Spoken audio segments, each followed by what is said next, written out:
Of the Sultanes de Monterrey in the AAA Mexican League is the first arm out of the bullpen for Mexico this evening. He'll take over from the starting effort of Horacio Ramirez. As of right now, an inning and a third, 4 hits, 2 runs charged to Ramirez. He's also responsible for a man at second base and first base after 2 walks in the inning. 35 pitches, 24 strikes so far in the tournament. Absolutely nothing. This is his first appearance of the tournament, but again, he's 28 years old this year. In the Mexican League, 3-0, 3.22 ERA, 52 appearances, 50 and a third innings pitched, 57 strikeouts, so he does have swing and miss ability, but one of the relievers who have yet to be used here at the 2019 Premier 12. And this is not exactly a soft landing for Felipe. You got 2 runners on with 1 out in the Tokyo Dome against Japan. Take a look, see where that velocity comes from, that back leg. Welcome to the Premier 12. Back knees against the wall.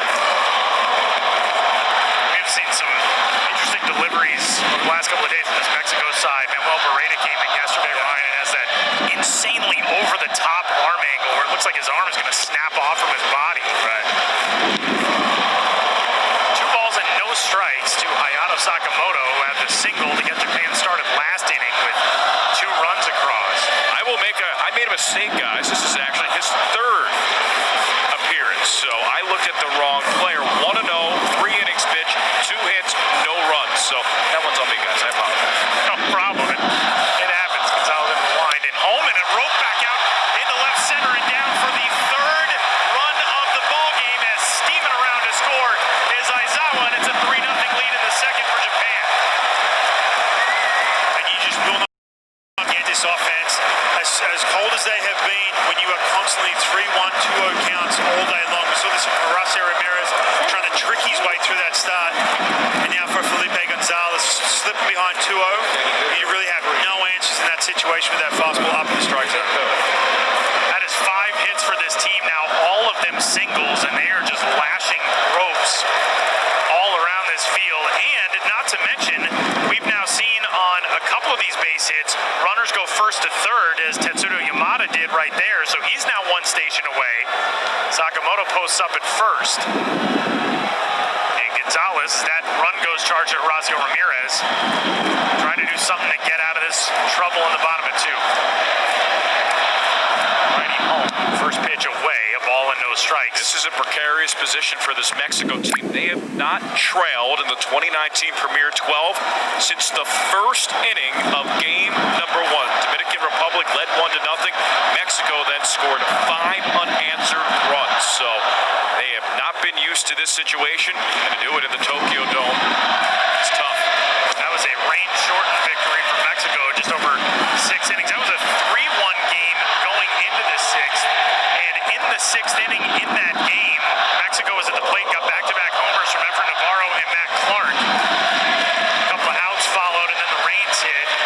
And we wrapped that thing up early, a 6-1 win for Mexico over the DR. And if you're Japan, whether you're up 3-0, 5-0, 6-0, don't take your foot off the gas, because this is a perfect time for you to start getting those bats going, and that's where your momentum's going to come as we head to those medal games here in the Premier 12. And especially, as Alex noted, with the run differential coming into play so often in tie-breaking scenarios. Solis trying to get that throw back in behind Sakamoto. Nice block at first by Navarro. You're only playing 7 games in the 2019 Premier 12 before the medal round, so you could have a bunch of teams who are 5-2, who are 4-3, and that's when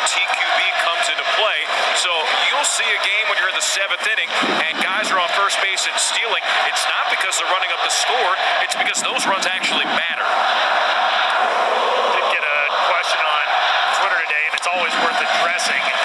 Mexico's Super Round record and Japan's Super Round record show them having played 3 games as the third walk of the inning puts Asamura aboard. And, of course, this is only day 3 of the Super Round. They've only played 2 games in the Super Round. The reason for that is, we get this question every tournament, the game that you played against the fellow Super Round team with whom you advanced from the opening round counts in your Super Round record. So for Mexico, that was a win over the United States. They came into the Super Round at 1-0 because they will not play the U.S. again in this round. For Japan, that game was the win over Chinese Taipei that Alex talked about. Those games carry over. Your fellow Super Round advancing team, your result against them carries over to the Super Round standings. So that's just always something we like to clear up and point out. As the bases are loaded now with 1 out for Suzuki, the cleanup hitter, who lashed a single and drove in a run in his first trip to the plate last inning. Japan threatening to bust it open here in the bottom of 2, and this was last inning. And Suzuki spraying the ball all over the field. Already has 3 home runs, but able to do different things. He's such a dynamic hitter in that 4-hole. As Alex noted, the offensive numbers for Suzuki have been impressive, to say the least. Came into the day 8 for 17 with a double, 2 triples, 3 homers, and 10 runs batted in. His entire team coming into the day had 25 runs for this tournament. As you look at this incredible fan group from the right field foul pole to the left field foul pole all across the outfield. And every single chant is an individual chant for that player. Whatever MPB team he plays for, you hear that on a regular basis every time they come up to hit. 0-2 is ball 1. Coming in with some heat, 153 kilometers per hour there from the right-handed reliever Gonzalez. 153, 150 in kilometers per hour is in the low 90s in miles per hour. If you're tuned in Mexico or elsewhere and not ordinarily accustomed to seeing pitch velocity in kilometers per hour. 153 is about 95. 1-2. Hughes shot foul. And really, this is the first at-bat we've seen that Mexico are ahead in the count with 2 strikes. And you can see how tough Seiya Suzuki is getting a piece of that nasty break ball. You know, just back to those chants. Remember, at the beginning of this season, the Seattle Mariners returned here, and it was going to be Ichiro's last time on a baseball field, and it finished right here in the Tokyo Dome. Oh, I remember sobbing through that. Right, well, so did the cheering section. They got a chance to do the Ichiro's chant one last time, and there was tears. It was very emotional as they got that one last crack at chanting Ichiro's name. That was really one of the most incredible baseball moments I think anybody can remember, as this one's lifted in the air to right field by Suzuki.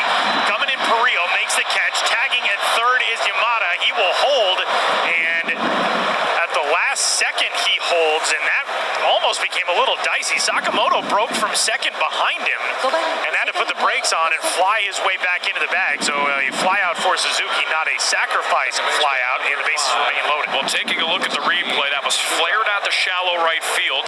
Sakamoto was about a third of the way down the line. He thought that ball would fall. He pivoted back on the back, didn't get a great jump when he tug up, and that's when he stopped about a third of the way through. Good throw by Perillo, probably would have gotten him 2 away. So the bases loaded task falls to Shuta Tonosaki, who singled as well his last time up. And if you can keep Japan at 1 run in this inning with the amount of momentum that we've already seen, you've done yourself a good job if you're Felipe Gonzalez, because you know this Mexican team can turn it on in a heartbeat. Already 5 hits up there on the board for Japan with the first inning and 2/3 offensively. They only had 7 all of last night in a 4-3 loss to the United States. A U.S. team that is now very much on the ropes after a loss today against Australia. U.S. is liking this early result. 3-0 lead for Japan. First pitch high after that 0-1 start to this count. It's 1-1.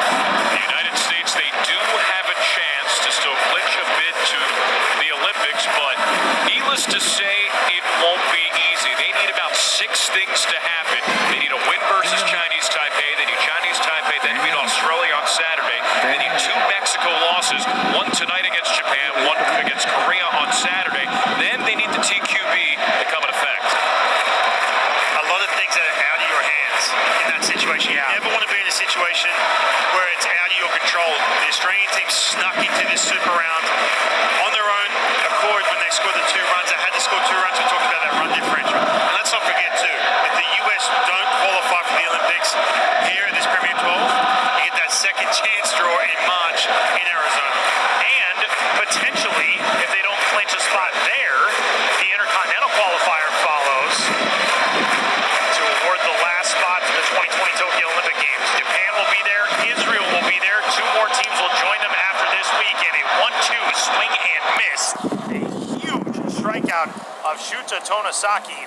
And Felipe Gonzalez did the yeoman's work to come in and inherit a dicey situation and get out of it with just 1 across for Japan in the second. We'll go to the third. Japan with the early lead over Mexico on day number 3 of the Super Round of the 2019 WBSC Premier 12 from the Tokyo Dome.